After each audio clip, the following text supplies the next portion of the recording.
If you are dealing with an inherited property dispute in Texas, this video will guide you through the process.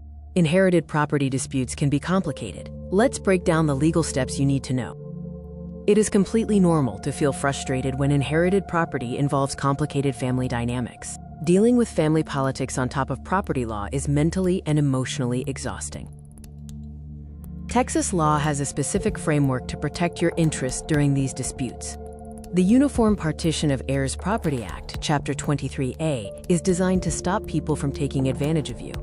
These legal protections are specifically designed to ensure you are treated fairly throughout the entire process. Let's look at Step 1, which involves formally starting the legal process.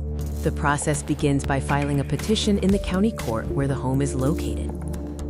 This document formally flags the land as heirs property to trigger your specific legal protections. The law requires that every co-owner be formally notified, preventing anyone from acting behind your back.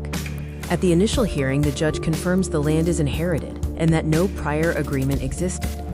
Step 2 focuses on fairness through proper valuation of the property. A licensed professional will perform an official appraisal to determine the home's current fair market value.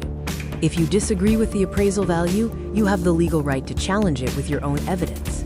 The court provides co-heirs the opportunity to buy out your share based on the fair market value.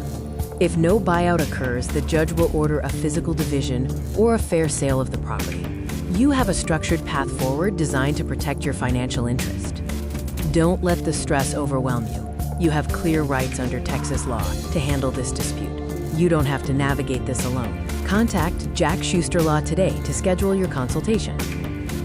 If you are ready to get this resolved and protect your future, reach out to Jac Schuster Law today.